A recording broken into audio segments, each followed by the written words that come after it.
Assalamu alaikum wa rahmatullahi wa barakatuh. दोस्तों, my name is Jameel Ahmad Khan and I welcome you all to my YouTube channel and I hope कि सभी लोग खैरियत से होंगे। दोस्तों, कल मैंने तकरीबन मेरे कम्युनिटी के सेक्शन में एक पोस्ट डाला था और आप लोगों की दुआओं का बहुत बहुत बहुत दिल से शुक्रिया अदा करता हूँ। But my son is still in hospital and he is undergoing his treatment और ये मैं वीडियो हॉस्पिटल के सहन से ही बना रहा हूँ।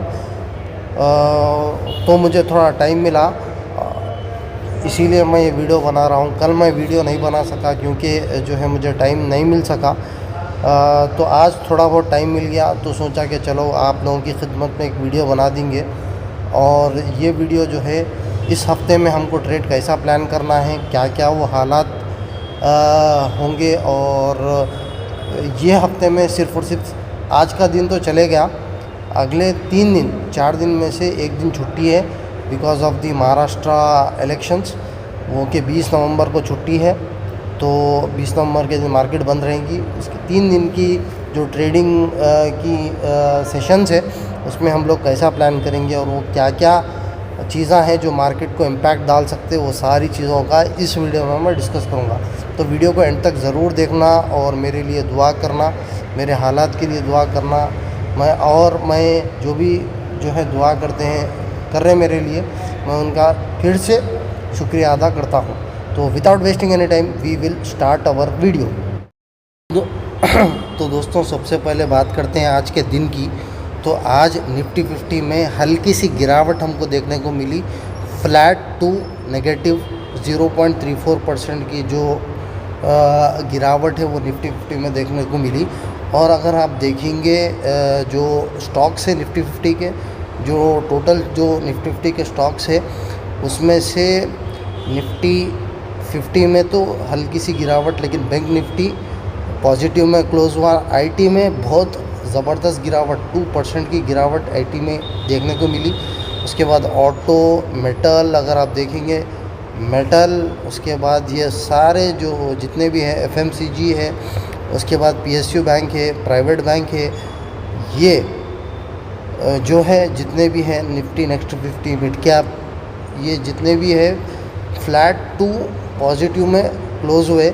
सिर्फ और सिर्फ निफ्टी आईटी की वजह से जो है आज निफ्टी 50 भी रेड में क्लोज हुआ। तो ये आज का स्टेटस था। और दोस्तों, आईटी स्टॉक गिरने की सबसे बड़ी वजह वो है नैस्डैक, जो कि 2.5% कल गिर चुका था, जिसकी वजह से आज आईटी स्टॉक में 2% की गिरावट हमको मिली।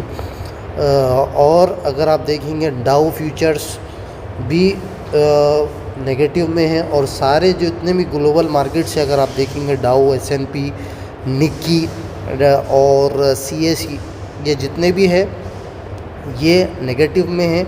और जो पॉजिटिव भी है वो जो है बहुत कम उठे हैं, जिसकी वजह से आईटी के स्टॉक्स बहुत गिर गए, क्योंकि जो आईटी का जो कारोबार होता है वो ग्लोबल मार्केट्स के ऊपर ही निर्भर रहता हो, इसीलिए आज आपको आईटी का स्टॉक जो है गिरने को दिखा। अगर आप एडीआर की भी बात करेंगे तो सारे एडीआर्स आपको नेगेटिव में मिले हैं।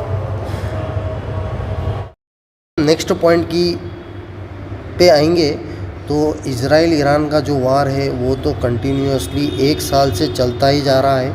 अब इज़राइल ने कंटिन्यूसली लेबनान पे और आपके हिजबुल्लाह के जितने भी बंकर्स है उस पर कंटिन्यूसली वो अटैक करता जा रहा है। अगर आप देखेंगे रीसेंट खबर, कल ही की खबर है, ये 17 नवंबर की खबर है। तो यहाँ पर अगर आप देखो, इज़राइल 17 नवंबर की खबर, Israel air strikes in Lebanon leave 7 dead 65 wounded in latest escalation. इसका मतलब कल जो हुआ अपना लेबनान पे इज़राइल ने हमला किया और उसमें 7 जनों की मौत हुई और 65 अभी भी मारे गए। ठीक है, तो ये कंटिन्यूस जंग चलती ही जा रही है। उसके बाद जो है इज़राइल पे अटैक हो रहा है, नहीं बोल के नहीं। अगर आप देखेंगे, flash bomb land in garden of Israeli PM Netanyahu Caesar Caesarea home, no injuries reported. यानी कि बॉम्ब्स गिर रहे इजराइल पे, लेकिन इजराइल पे कुछ भी इंजरीज नहीं हो रही, उसको कुछ भी फ़र्क ही नहीं पड़ रहा, ऐसा हो रहा। तो ये अपडेट है। इजराइल तो बराबर अटैक कर रहा, लेकिन इजराइल पे जो अटैक कर रहे हैं उस तो वो अपनी टेक्नोलॉजी की वजह से जो है अपने आप को बचा ले सक रहा। तो यहाँ पर अगर जो है और जंग बढ़ जाती है, या न्यूक्लियर साइट्स पे अगर हमला करेगा, या ऑयल के प्लांट्स पे अगर हमला करेगा, तो और मार्केट जो है नीचे की तरफ गिर सकती। तो वार तो कंटिन्यूसली जारी है दोस्तों, ये बताना चाह रहा हूँ मैं ये पॉइंट में। अगली खबर भी बुरी ही है रिगार्डिंग, आप देखे होंगे स्क्रीन पर, FII और DII की जो डेटा है उसमें से FII तो लगातार बेचता ही जा रहा है, FPIs लगातार बेचते ही जा रहे हैं और इंडिया की मार्केट को खाली करते हुए जा रहे हैं। नवंबर में भी अगर आप देखेंगे तो एक भी ऐसा दिन नहीं गया जहां पर FIIs ने से माल को ख़रीदा हो। ठीक है, ये नवंबर 14 का डेटा है, शायद ये अपडेट नहीं हुआ, तो हम फ्रेश NSE की वेबसाइट पर जाकर देखेंगे आज का डेटा। आज था 18 नवंबर, तो मैं NSE की वेबसाइट पे जाता हूँ। दिस इज़ NSE's वेबसाइट, और अगर आप देखेंगे FII का जो डेटा है ये है 18 नवंबर का, और यहाँ पर भी नेट वैल्यू जो है वो है 1400 करोड़ की। ठीक है, ये हो गया बैक। तो अगर आप देखेंगे 1400 करोड़, आज भी 1400 करोड़ का माल FIIs ने बेचा है। अगर आप DIIs की बात करेंगे तो 2330 करोड़ का माल ख़रीदा है। लेकिन अच्छी बात यह है कि FIIs ने कम बेचा और DIIs ने ज़्यादा ख़रीदा, ये चीज़ है बोलने की। ओवरऑल अगर आप देखेंगे मंथ वाइज डेटा, तो यहाँ पर आपको अच्छे से डिमॉन्स्ट्रेट हो जाएगा मंथ वाइज अगर आप देखेंगे तो DIIs 26,522 करोड़ का माल ख़रीद चुके हैं, और वहीं FIIs 29,533 करोड़ का माल बेच चुके हैं। यानी कि यहाँ पर बायर्स कम है, सेलर्स ज़्यादा है, जिसकी वजह से मार्केट गिर रही है। ठीक है, तो मे बी अगले दिनों में भी मार्केट और गिरेगी। जब तक FIIs मार्केट में आएंगे नहीं, तब तक मार्केट गिरते ही रहेगी। हाँ, ये चीज़ अच्छी है कि DIIs हमको, they are acting as a saviours for us, they are acting as a warriors for us. वो हमको बचा रहे हैं माल ख़रीद के। अगर DIIs भी माल बेचना शुरू कर दें तो 20,000 के नीचे अब तक मार्केट चले गई थी निफ्टी 50 हमारी। लेकिन अल्लाह का शुक्र ये है कि DIIs उसको काउंटर कर रहे। तो इससे ये पता चल रहा है कि हमारे मार्केट में कितना स्ट्रेंथ है, कितना। अगर FIIs हमको पलट के भी नहीं देखे तो हमको कोई फ़र्क नहीं पड़ता। हमारी मार्केट में इतनी स्ट्रेंथ है कि हम उसको जो है काउंटर कर सकते, हम उसको अपनी मार्केट को सेव कर सकते। दोस्तों, अगली ख़बर जो मार्केट को इम्पैक्ट कर सकती वो है F&O के जो नए रूल्स है वो 20 नवंबर से, अगर आप देखेंगे यहाँ पर 20 नवंबर से लागू होने वाले हैं। पिछले महीने में सेबी ने कुछ F&O के रूल्स लाए थे, जैसा कि मार्जिन को बढ़ाया था, लीवरेज को कम किया था। यानी कि मार्जिन लेने के वास्ते आपको ज़्यादा पैसे देना है और कम लीवरेज आपको मिलेगा, जिसकी वजह से जो है लोग में भी F&O की मार्केट छोड़ के कैश मार्केट में आना पसंद करेंगे after 28 November 2024। So this could be a reason to operate the market, operate the stock market. इसको हिला सकते वो कौन से लिमिट्स है, वो कौन से जो है रूल्स है। अगर आप जस्ट गूगल पे जाकर आप F&O रूल्स मारोगे, न्यू रूल्स, तो आपको ये लिस्ट सारी आ जाएगी, उसको आप पढ़ लेना। अगर मैं बोलेता बैठूँगा तो वीडियो लंबी हो जाएगी, और साथ ही साथ हमारा जो F&O का जो सेक्शन है वो हराम है।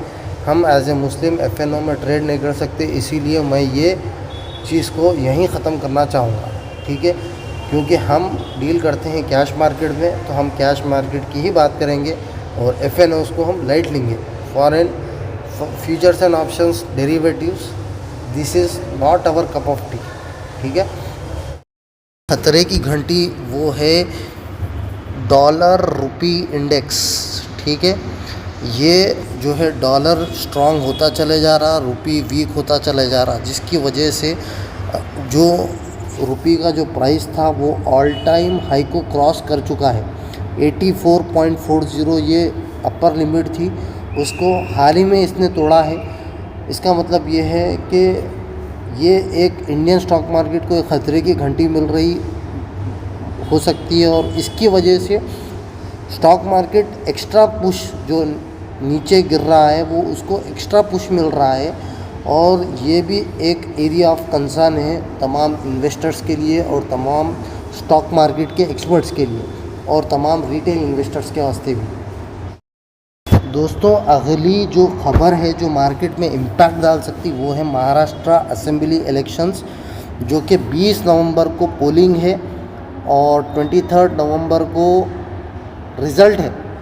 तो इसमें जो है तकरीबन 6 पार्टियां बड़े वाले हिस्सा ले रहे और ये 6 पार्टियां 3-3 में डिवाइड हुए। इंशाल्लाह ताला इसके ऊपर एक डिटेल वीडियो कल बनाऊंगा मैं, अगर टाइम मिला तो बना के वीडियो डालूंगा यूट्यूब पे, अगर टाइम मिलता है तो।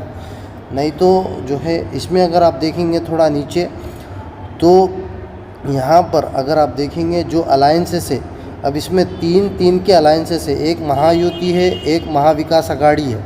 तो इसका अगर आप देखेंगे महायुति में तकरीबन 115 to 128 वोट के सीट वोट शेयर है और 150 महाविकास अघाड़ी में 151 to 162 है, जो कि 43% to 46% है।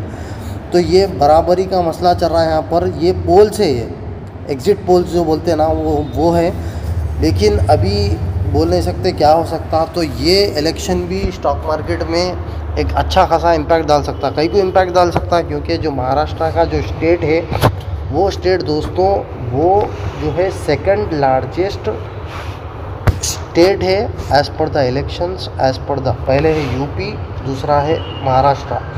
तो ये भी एक देखने वाली बात होगी कि अगला जो नवंबर 20 के बाद जो दिन आएगा वो है नवंबर 20 को तो मार्केट बंद रहेगी, लेकिन नवंबर 21 ये डेट आप नोट कर लो, वहाँ पर मार्केट हलचल कर सकती। और नवंबर 21 के बाद नवंबर 23 के दिन अगर रिज़ल्ट जो भी आएगा उस दिन मार्केट में एक अच्छी खासी हलचल आ सकती, या तो ऊपर की तरफ जा सकता, वहाँ पर माल जो है लेके आप ख़रीद सकते, और अगर मार्केट नीचे की तरफ जाती है तो आप माल बेच के पैसे वहाँ पर कमा सकते। तो ये दो डेट्स है, नवंबर 21 और नवंबर 23। तो please mark this dates and check the market on these dates. Definitely there is going to be a big movement on those dates. दोस्तों, अब आते हैं हम लोग, हमको अब प्लान कैसा करना है जो बचे हुए दिन आए हफ्ते के उसको। ठीक है, अगर आप आज की मार्केट जो हमने पहले भी डिस्कस किया था वो 0.34%, यानी कि वो फ्लैट के दायरे में आती है, यानी कि फ्लैट यानी कि कुछ भी हलचल नहीं हुई। तो अगर आप देखेंगे क्लोजली तो ये जो मोटी वाली जो लाइन है जो ये जो जा रही है वो है 200 EMA। ठीक है, तो 200 EMA को मार्केट कल जो है ये ब्रेक हुआ, ब्रेक होने के बाद ये हल्का सा रिटेस्ट कर सकता। तो कल की जो कल अगर ग्लोबल मार्केट पॉजिटिव रहती है, यानी कि डाउ फ्यूचर्स और नैस्डैक और हैंजैंग ये जितने भी हैं अगर पॉजिटिव में हैं, तो यहाँ पर हल्का सा एक रिटेस्ट आ सकता। रिटेस्ट आने के बाद यहाँ पर एक छोटी बाइंग अपॉर्चुनिटी 1% या 2% के टारगेट से हमको यहाँ पर मिल सकती। ठीक है, अगर ये रिटेस्ट करने आया तो। अगर इसको रिटेस्ट नहीं किया, अब यहाँ पर ये तोड़ दिया, कभी भी दोस्तों क्या होता, कौन से भी मार्केट जब जो है कैंडल जब भी किसी ग्राफ को तोड़ती है, तोड़ने के बाद फिर वो ऊपर आती है रिटेस्ट करने के लिए, और यहाँ पर जो है बायर्स को फंसा सके। जो कमज़ोर बायर्स रहते वो क्या करते, यहाँ पर ख़रीद के यहाँ पर ख़रीद के यहाँ से शायद ऊपर को जाएगा बोल के जो है यहाँ पर पोजीशन को ले लेते, लेकिन होता क्या है वो रीटेस्ट होके फिर वो नीचे की तरफ चल जाता। अगर आप ये वाला सेक्शन देखो, यहाँ पर इसने रीटेस्ट किया फिर नीचे की तरफ आया, फिर रीटेस्ट किया फिर नीचे की तरफ आया। अब ये तोड़ा है, अब ये रीटेस्ट करेगा फिर ऊपर की तरफ जाएगा। यहाँ पर एक अपॉर्चुनिटी 1%, अगर वोलेटिलिटी ज़्यादा रही तो 2% में भी, अगर कम रही तो 0.5% की टारगेट यहाँ पर हमको यहाँ पर मिल सकता है। ठीक है, अगेन आपको अपने रिस्क पर बाई करना है। ठीक है, अगला जो लेवल है वो हो रहा है 23,200 का। ठीक है, जो 23,000 का ये वाला जो लेवल है वो है अच्छा खासा सपोर्ट 23। अब ये मार्केट जो है पहले 21 EM में, 55 EM में, 100 EM में और 200 EM में को रीटेस्ट नहीं करके तोड़ दिया तो नीचे 23,200 तक भी जा सकता।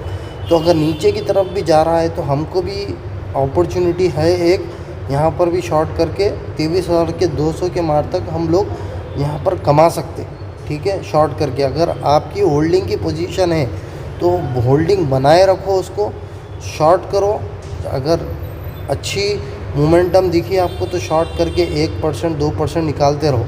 ठीक है, और मार्केट और कहाँ तक गिर सकता है ये तो कोई भी नहीं बोल सकता। अब एक्सपर्ट्स बोल रहे कि नवंबर का डेटा भी देखे तो 23,000 को भी जा सकता, 22,800 को भी जा सकता, 22,500 को भी जा सकता, 22,000 भी जा सकता। ठीक है, अब ये अल्लाह को मालूम, अल्लाह की ज़ात को मालूम कि एग्ज़िट कब तक है, स्टॉप कब तक है, लेकिन हमको लेवल्स मार्क करना है, उसके अकॉर्डिंगली ऐड करना है। तो पहला जो लेवल है वो है 23,200 का। 23,000 कल रिटेस्ट कर सकती, मे बी पॉजिटिव जा सकती मार्केट। रिटेस्ट नहीं करी, नीचे भी आके 23,200 के मार्क को टच कर सकती। तो आप इसके अकॉर्डिंगली आप करो। और 2 इम्पॉर्टेंट डेट्स नवंबर 21, ठीक है, और नवंबर 24, ये मार्क करके रख लो। यहाँ पर एक बड़ी हलचल हो सकती है क्योंकि महाराष्ट्र के इलेक्शन के रिज़ल्ट्स आने वाले हैं। वो रिज़ल्ट्स के ऊपर मार्केट डेफिनेटली रिएक्ट करेगी।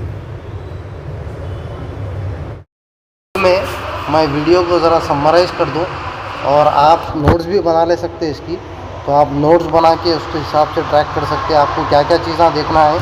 सबसे पहले FPI और FII का डेटा, दूसरा है क्रूड ऑयल के प्राइजेस। अभी फ़िलहाल तो वो चल रहे हैं $65 to $70 के आसपास। अगर ये बढ़ता है इसको एक बार नज़र मार लो। उसके बाद डॉलर एंड रुपी का इंडेक्स, उसके बाद महाराष्ट्र के इलेक्शंस, उसके बाद इज़राइल ईरान वार, उसके बाद ग्लोबल मार्केट। उसके बाद ग्लोबल मार्केट में क्या है, डाउ फ्यूचर्स, गिफ्ट निफ्टी और ये आपका नैस्डैक और हैंसेंग, चाइना की मार्केट, ये सारे चीज़ें देख लो। उसके बाद इन्वेस्टिंग मेरी जो ग्लोबल मार्केट की जो वीडियो है आई बटन में दूंगा मैं इंशाल्लाह ताला, उसको जाके देखो, समझ में आता ग्लोबल मार्केट कैसा देखना।